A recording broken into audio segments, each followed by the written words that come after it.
Boa noite. O É Notícia recebe hoje a ministra das Mulheres, Márcia Lopes. Ministra, agradeço pela presença aqui na Rede TV. Eu é que agradeço, Bia. É um prazer estar aqui e falar com todos os que nos assistem aqui, todas. E estamos num mês e num dia muito especial. Estamos comemorando hoje o aniversário da Lei Maria da Penha, um marco, um símbolo no enfrentamento contra a violência doméstica contra a mulher. Então, eu já queria começar perguntando para a senhora, o que a gente caminhou nesses 19 anos de Lei Maria da Penha e o que a gente ainda tem pela frente de desafios nesse cenário da violência contra a mulher? Bem, nós, na verdade, temos sempre que homenagear a Maria da Penha, essa mulher guerreira, lutadora, lá do Ceará, e que inspirou, né, acabou inspirando por uma tragédia sofrida por ela, porque ela passou momentos muito duros, né, tentativa de feminicídio. Depois de 30 anos de sofrer tanta violência, ela decidiu denunciar. E, a partir daí, a sociedade, o governo do presidente Lula, a Câmara Federal, entendeu a importância, de fato, de aprovar uma lei federal que tem o nome dela, Lei Maria da Penha, para coibir e para regulamentar toda essa situação no sentido de mostrar a gravidade, né, da violência, de qualquer violência contra a mulher, seja ela sexual, doméstica, patrimonial, violência política, enfim, todas as violências. E, de fato, essa lei pegou, né? Aquela história de que tem leis que pegam e leis que não pegam, a Lei Maria da Penha pegou. Todas, você pergunta para uma criança da escola, eles sabem, né? E o que é a Lei Maria da Penha? Todos os governos, a sociedade civil, os movimentos sociais, e claro que implementar essa lei continua sendo um grande desafio. Nós avançamos muito, né, porque hoje o governo federal, todos os governos, têm a obrigação de falar dessa lei, né, e de pôr em prática essa lei que dialoga com todas as políticas públicas, com a saúde, com a educação, com a assistência social, com a cultura, com o trabalho, né, mostrando e regulamentando e abrindo possibilidades, né, para novos projetos, para novas regulamentações, para que as ações, de fato, respondam, né, tanto a um processo preventivo, né, de falar disso, de fazer formação contra qualquer tipo de violência, como também dos atendimentos, de ações, né, que lá na ponta, em todos os municípios, nos estados, coordenados pelo governo federal, precisam acontecer.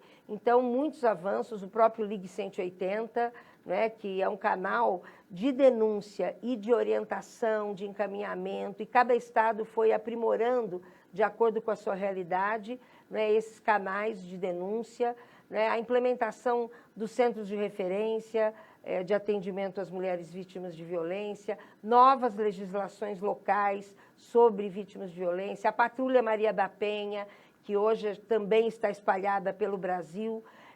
Atualmente, mais atualmente, a partir do governo da presidenta Dilma, a instalação da Casa da Mulher Brasileira, que é um serviço integrado, articulado, com todos os órgãos responsáveis, né, pelo atendimento à mulher, o Centro de Referência da Mulher Brasileira, enfim, são inúmeros projetos de inclusão produtiva, de economia solidária, que fazem a prevenção e, ao mesmo tempo, dialogam com essas mulheres que se sentem com muito medo quando elas dizem: o lugar mais perigoso para mim é a minha casa.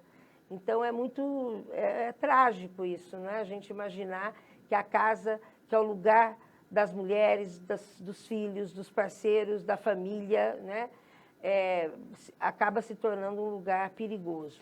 Aí a senhora mencionou, ainda tem desafios de implementação de pontos da Lei Maria da Penha. Sim. Quais são eles?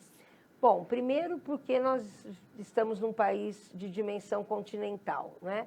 Estive no Acre a semana passada, na Conferência Regional das Mulheres Indígenas. E lá, quando nós falávamos da realidade das mulheres indígenas, nos diziam que as mulheres, às vezes, né, quem mora em lugares remotos, tem que viajar 20 dias para chegar num determinado serviço. E quando eu mencionei 20 horas, elas disseram: não, ministra, são 20 dias.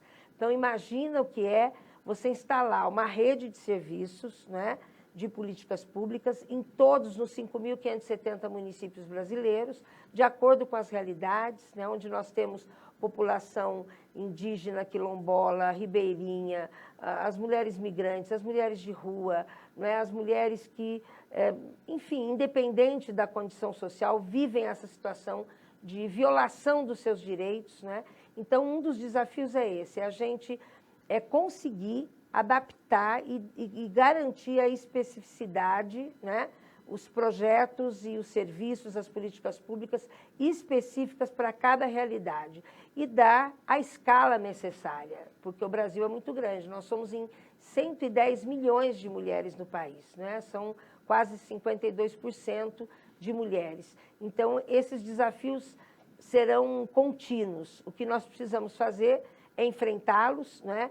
Tendo bom diagnóstico para fazer bons planos, dialogar com as mulheres, falar abertamente de todas as situações vividas por elas. E, ministra, a gente teve recentemente a divulgação de um dado de feminicídios no Brasil, mostrando que o país bateu recorde no ano passado em número de feminicídios, são 4 feminicídios por dia, os números são alarmantes. O que está sendo feito, né, por parte do Ministério para tentar conter esse problema que, enfim, assusta todas nós mulheres, né? E o que faltou, então, nesses 19 anos da Maria da Penha para cá, para que a gente não conseguisse chegar com um cenário melhor nesses dados de feminicídio? E a gente sabe que, muitas vezes, as violências e os feminicídios são praticados dentro do ambiente doméstico, familiar e por pessoas próximas a essas mulheres, né? Certo. É inimaginável mesmo que um país, né, que tem tantas conquistas e que avançou tanto, inclusive, pela participação das mulheres em todos os aspectos, em todas as dimensões, né, da vida em sociedade, no trabalho, na educação, em todos os espaços ocupacionais, as mulheres estão presentes. E as mulheres já provaram, né, que elas têm total competência, inclusive ainda com o mundo machista que temos, de cumprir dupla, tripla, quádrupla jornadas de trabalho. E assim mesmo, né, exatamente por essa história de tanto autoritarismo, de tanto machismo, né, dessa repetição de que, na verdade, as pessoas não devem se meter, né, na briga de marido e mulher, ninguém mete a colher. Na verdade, a própria Constituição brasileira e a Lei Maria da Penha veio mostrar isso, que essa é uma responsabilidade do Estado, as mulheres se sentirem seguras. E aí, foram muitos os avanços em termos da própria implementação e criação de órgãos gestores, né, em relação à política de mulheres, de conselhos, da realização de conferências municipais, estaduais, conferências nacionais. Claro que, quando um governo é autoritário e não quer escutar as mulheres, ele bloqueia a realização das conferências, como aconteceu com o governo passado. Nós fizemos a última conferência em 2016. Ficamos 10 anos sem fazer as conferências. E são nas conferências que as mulheres falam, que as mulheres relatam, que as mulheres denunciam e que, conjuntamente, as mulheres constroem alternativas para aquele seu local, para aquele seu território, em termos dos serviços necessários para protegê-la e para que ela participe desse processo de desenvolvimento. Então, nós avançamos muito em legislação, em serviços públicos. Nós temos hoje, por exemplo, no Ministério da Saúde, uma sala de situação para a saúde da mulher, onde diariamente o Ministério se ocupa de entender as necessidades, as demandas das mulheres na área de saúde, né? E assim vai acontecendo. Nós temos, pelo Ministério do Trabalho, o presidente Lula sancionou a lei de igualdade salarial, né? Para a mesma função, o mesmo salário. E isso é uma conquista que, inclusive, está sendo... há resistências, né, contra elas, há uma ação de inconstitucionalidade, mas que nós esperamos vencer. Então, serviços especializados, medidas de proteção estabelecidas. Eu estava em Foz do Iguaçu e as mulheres diziam assim, as que trabalham na Patrulha Maria da Penha: olha, ministra, Aqui no Paraná, nós tivemos 45 feminicídios de janeiro a junho, é um contingente muito alto. Mas aqui em Foz do Iguaçu, nenhuma mulher que estava cumprindo medida socioeducativa morreu. Os feminicídios foram para aquelas mulheres que ainda não tinham sido acolhidas, atendidas, né? Ou porque as mulheres não procuraram, ou porque ficaram com medo de denunciar. Então, é claro que há evidências de que quando há medidas protetivas para alcançar as mulheres, quando há um planejamento, quando há divulgação, quando há notificações e não subnotificações, isso tem que vir à tona, né? E aí esse diálogo com a sociedade mesmo, né? A determinação. Eu tenho dito que se cada prefeito e prefeita do país disser todos os dias, aqui nesta cidade nós não teremos mais violência contra a mulher, nós não teremos mais nenhum feminicídio, claro que o resultado será muito melhor.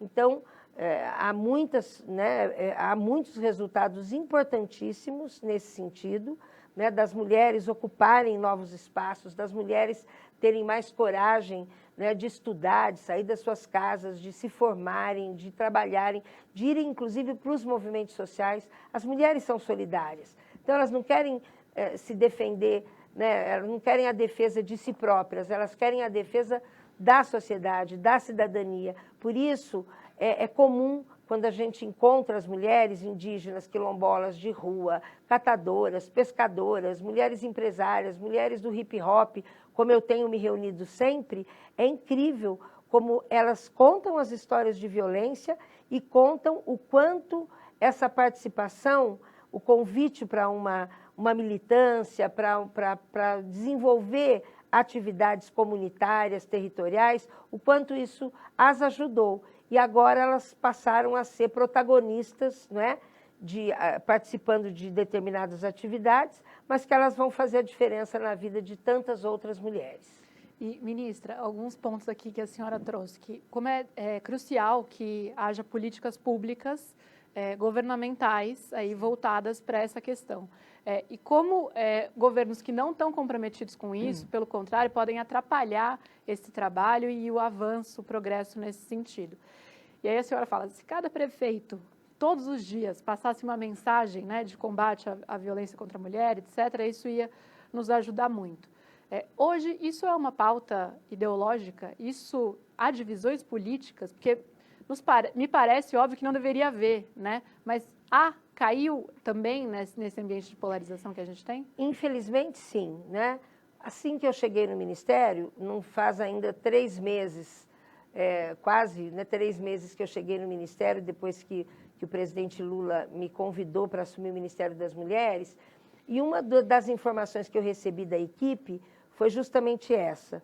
Olha, ministra, nós temos que tomar muito cuidado para os termos que a gente usa num determinado projeto de lei, porque na Câmara Federal a palavra gênero não é bem-vinda, até gênero alimentício. E eu nem acreditei, falei, não é possível.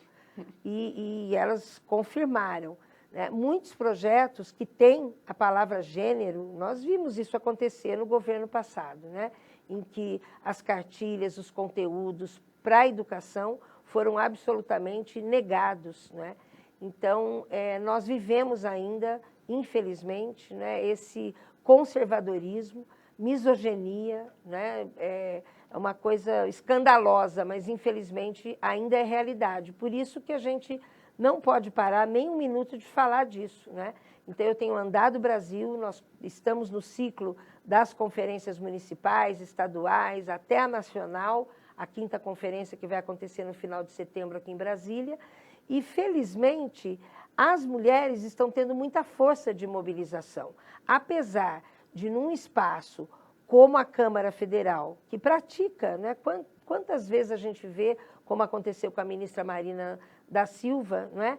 Essa grosseria, essa ofensa, né? Assédio moral, é uma coisa terrível o que se praticam. Pessoas que são lideranças, que têm um mandato, que receberam o voto do povo para defender a sociedade e fazer a defesa de todos os direitos. É disso que nós estamos falando. Nós não estamos falando de um partido ou de uma opção. Nós estamos falando daquilo que está na Constituição Federal de 88, no artigo 6, quando trata dos direitos sociais para toda a sociedade brasileira. Então, é lamentável, né, que a gente ainda tenha que conviver com processos, né, de negação desse direito das mulheres, desse debate da igualdade de gênero, da justiça, né, do acesso, do respeito às diversidades. Mas a gente não vai desistir disso nunca. Felizmente, a sociedade tem essa divisão, né, e nós vamos lutando cada vez mais. E eu tenho, assim, otimismo em relação a isso, porque andando o Brasil a gente vê, né, que tem tanto os governos quanto a sociedade civil estão cada vez mais, né, determinados e desesperados. Eu dei uma entrevista logo que eu cheguei para o Rio Grande do Sul e tinha havido lá 12 feminicídios na mesma semana, na semana da Páscoa, né? E a grande pergunta era, o que está acontecendo? Como é que a gente vai enfrentar isso? Né? Lá também foram 50 feminicídios de janeiro a junho. Então, nós temos que ter esses dados, analisar a realidade, verificar o que está sendo feito do ponto de vista de política pública, para quem essa política pública é dirigida. Porque, às vezes, tem um projeto bom, legal, que funciona, uma política boa, mas é para muito poucas pessoas. E aí você não alcança, você não atinge, se não der escala a essas políticas públicas, o resultado vai ser muito menor. E nós temos que ampliar isso para todo o Brasil. E esse é um mês no qual é um mês para se falar desse assunto, né? É chamado Agosto Lilás. Eu queria pedir para a senhora explicar um pouco o que é esse Agosto Lilás para quem está nos assistindo e talvez escute esse termo aí ao longo do mês.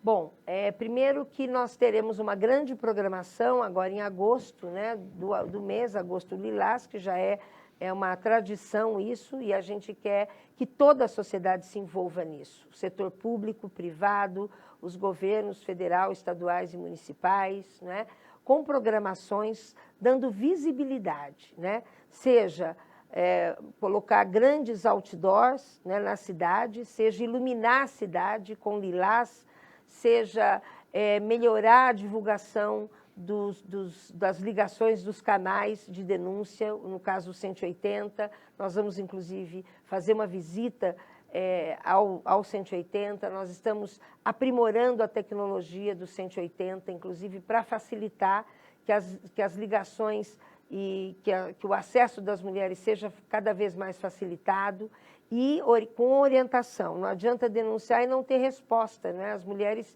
esperam essa resposta. Nós teremos, inclusive, uma grande coletiva com a imprensa, né, em todo o Brasil. Nós teremos seminários e estamos estimulando que cada estado tenha uma programação, porque aí nós teremos, durante o mês todo, né, várias programações. E vamos divulgar. Nós temos um protocolo assinado com a ONB, que nós estamos ampliando junto com as outras universidades do Brasil, que é o protocolo Não é Não, onde todos os estabelecimentos, bares, restaurantes, entretenimentos, que vendam bebida alcoólica, que as mulheres possam ir participar e frequentar, ter o seu momento de lazer de uma forma protegida.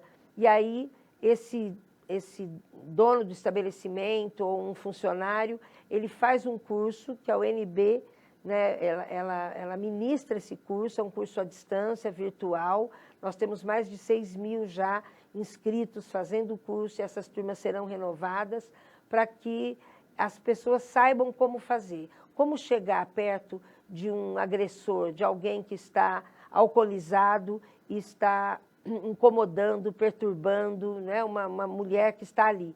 Então, essa também é uma ação que nós queremos ampliar.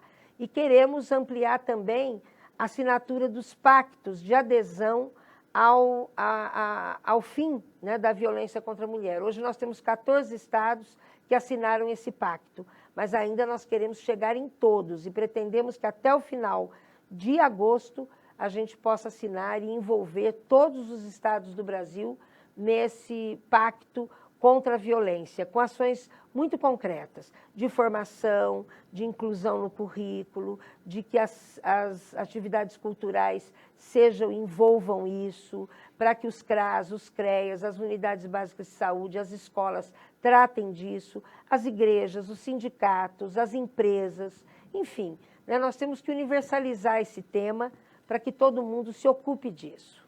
E para a gente aproveitar também esse espaço aqui, para deixar bem claro, a senhora está falando do 180, o que é o 180? Quem pode ligar? Como que funciona? 180 é um canal específico, né, que tem uma estrutura, inclusive, grande, com mais de 300 funcionários, que podem receber e recebem todos os dias. O ano passado foram 680 mil ligações recebidas de mulheres, de pessoas, às vezes a própria vizinha, né, um parente, todas as pessoas que saibam de uma situação de violência, a professora na escola, assistente social no CRAS, qualquer profissional, qualquer liderança, qualquer pessoa da sociedade, né, pode ligar, e isso é sigiloso, claro, a pessoa que liga, a mulher que denuncia, ela tem a proteção, ninguém identifica quem é que está ligando, não é? Só a equipe que atende o 180, o 180, e aí, a partir daí, há uma orientação. Então, aí no seu município, você procure a Delegacia da Mulher, aí no seu município tem a Patrulha Maria da Penha, você procure o CREAS, que é o Centro de Especializado, ou o Centro de Referência da Mulher Brasileira, ou o Centro de Referência, o CRAM, né, de mulheres. Então, há uma orientação, né?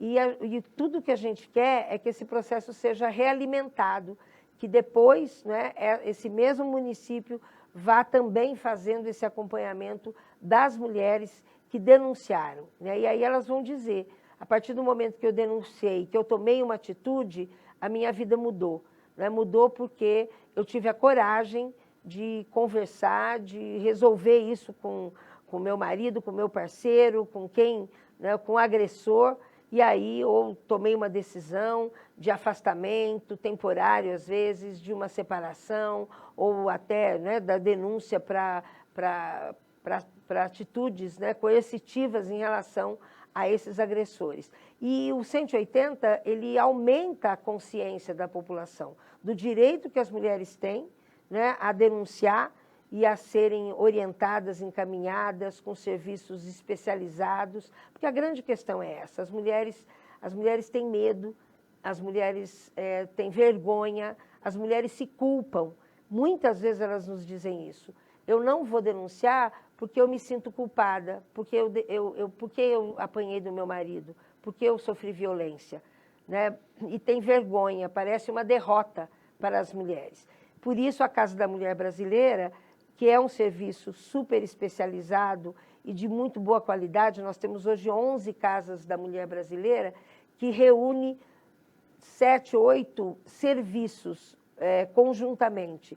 Então, o acolhimento, o atendimento psicossocial, nós temos toda a triagem, o diagnóstico da situação da mulher, ali ela faz o BO, o boletim de ocorrência, porque tem uma delegacia, ali tem a Defensoria Pública, o Ministério Público, o Instituto Médico Legal, tem um espaço de uma brinquedoteca, cuidoteca, para que as mulheres, quando estão lá durante 2, 3, 4 horas, sabem que os seus filhos estão protegidos, né? Temos um alojamento para as mulheres ficarem um determinado tempo por sua segurança. Então, é um serviço mesmo muito especializado, integrado e que dialoga com a rede de todas as outras áreas. Temos 11 hoje funcionando, esse ano ainda pretendemos inaugurar pelo menos mais 5 Casas da Mulher Brasileira e até o final do ano que vem serão 40 casas. Além dessas casas, que são serviços grandes, amplos, principalmente nas capitais ou em cidades maiores, nós temos os centros de referência da mulher brasileira, que significa uma equipe, né, de assistente social, psicólogo, educadores, que recebem a mulher, é um serviço menor, que recebe, acolhe, orienta, também tem espaço para os filhos, e são encaminhadas a quem de direito, né, vamos dizer assim. seja se é uma mulher que tem interesse em fazer uma formação profissional, uma qualificação, seja uma mulher que precisa, às vezes, até mudar de cidade provisoriamente para se sentir protegida. Então, de acordo com cada caso, são as orientações. E isso que nós estamos fazendo, capacitando os municípios, dando formação para os trabalhadores de políticas públicas. Todos eles, todas as políticas públicas têm que entender deste fenômeno da violência em relação às mulheres do Brasil. E, ministra, eu quero falar um pouco agora da situação da mulher nos espaços de poder. A senhora falou da ministra Marina Silva, que foi mais de uma vez hostilizada dentro do Congresso. A posse da senhora, a cerimônia de posse, virou um ato de desagravo à ministra Marina Silva. Queria entender qual que é o cenário hoje para a mulher brasileira na política e dentro do governo também, dentro do governo Lula. Qual que é o espaço da mulher hoje na política? Bem, esse continua sendo um desafio, né? Porque é uma situação, um fenômeno que é histórico, são determinações seculares, né? Onde, de fato, o machismo está sempre muito presente, ele vai se reproduzindo, e aí também tem a questão da disputa pelo poder, né?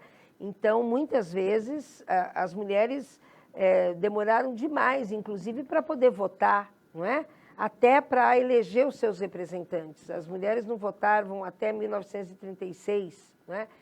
E com isso, não era para as mulheres. Isso foi sendo sempre ensinado, comunicado, né? Repetidas vezes. Então, o lugar da mulher é onde? É na cozinha. Então, nós tivemos que construir. O lugar da mulher é onde ela quiser estar.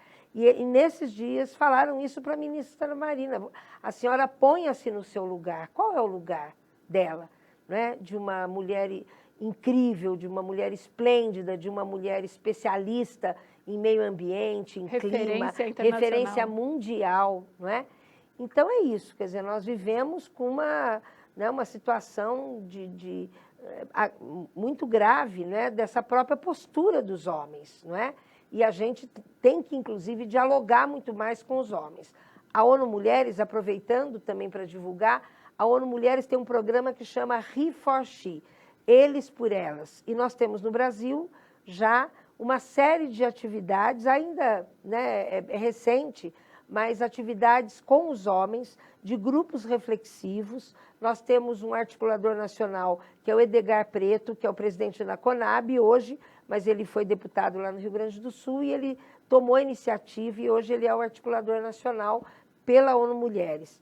Então, por quê? Porque não se trata de travar uma guerra contra os homens, se trata de trazer, inclusive, os homens para o centro desse debate e de mostrar que as mulheres são fundamentais, inclusive na política. Eu fui vereadora na minha cidade, sempre, né, sempre um número reduzido de mulheres, nós lutamos pela cota de mulheres, né, nós lutamos, agora o presidente Lula sancionou a lei também, né, pela paridade das mulheres nos conselhos. Nunca é uma tarefa fácil, porque tem sempre quem torce, né, contra, quem se opõe, às vezes não fala publicamente, mas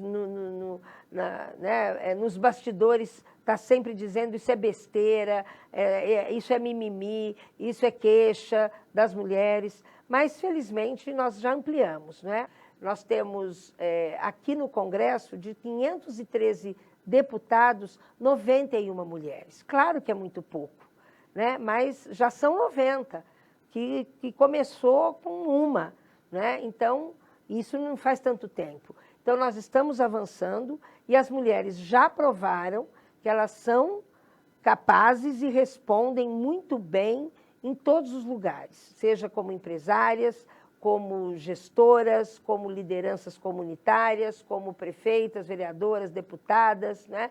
É uma questão de luta, ainda, de luta, e de mais consciência. Por isso, falar da política é fundamental. E o governo do presidente Lula, né, sempre tem mulheres fortes, e o presidente Lula, quando me convidou, dizia isso: eu quero andar ao Brasil e ver as mulheres mais fortes, mais felizes, mais participantes, mais protagonistas da sua história, né? Ele não se conforma em ter que falar de violência, em ter que ouvir, escutar, assistir coisas escabrosas que acontecem com as mulheres nesse país. Então, é um processo que a gente vai melhorando, inclusive do ponto de vista da legislação, do ponto de vista da consciência.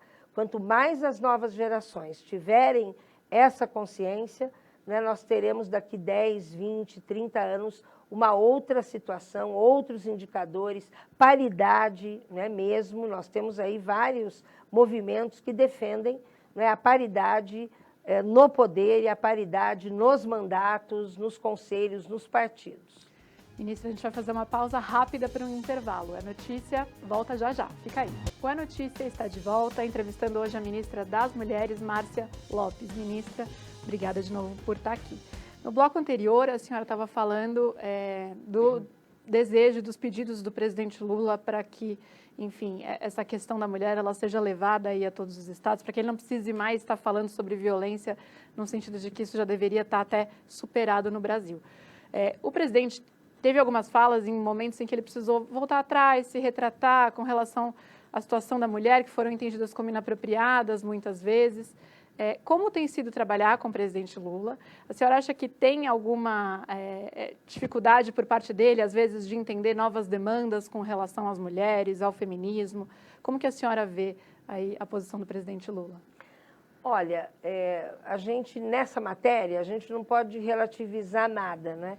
E a gente mesmo, às vezes, se surpreende porque a gente reproduz, às vezes, numa brincadeira. Isso são homens e mulheres que fazem. Então, esse é um aprendizado permanente, né? Para um outro patamar de entendimento, de concepção, né?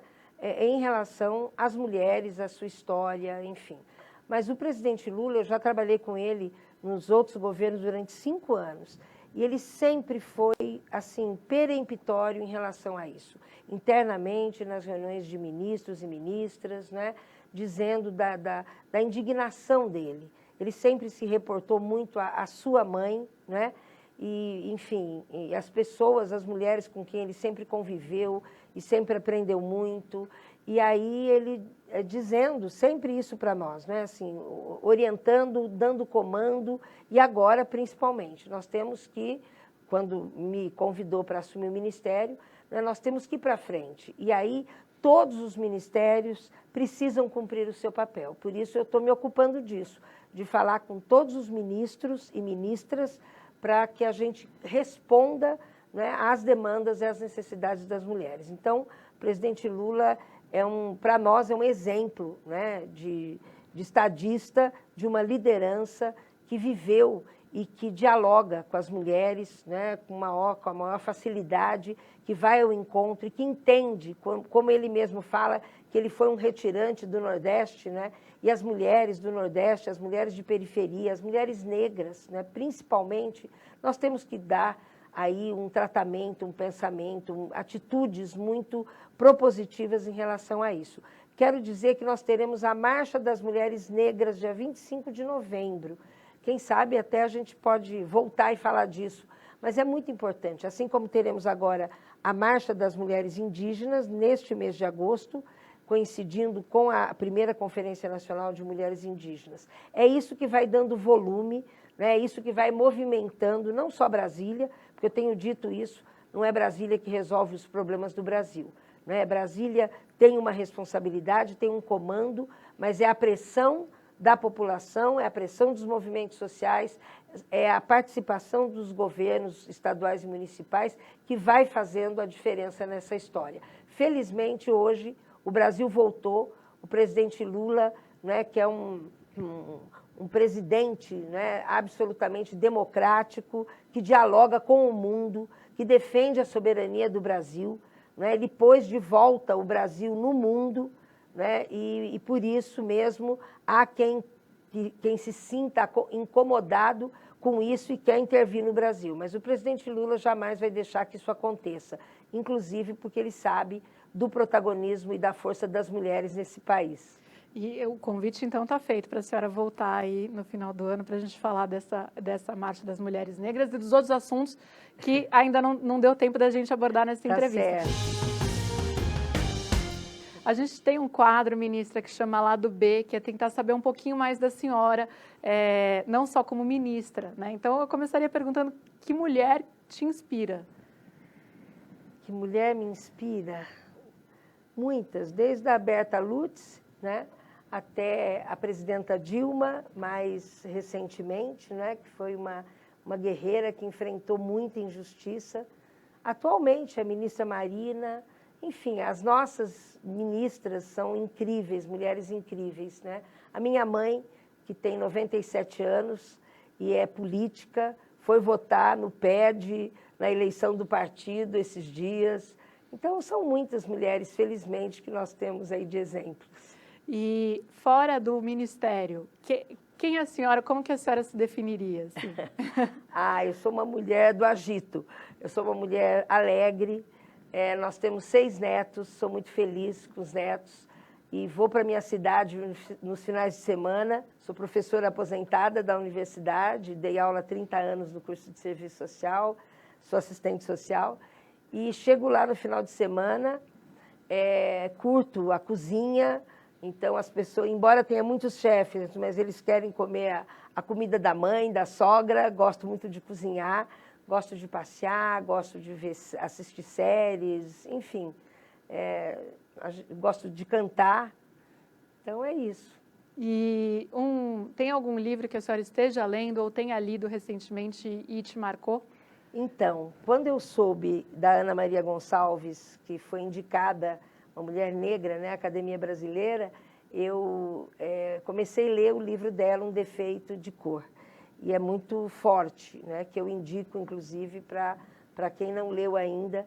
Assim como muitos livros, né, nós temos aí, e tratando dessa questão mesmo da negritude, da branquitude. Um grande amigo também, Mário, escreveu um livro maravilhoso sobre isso, né?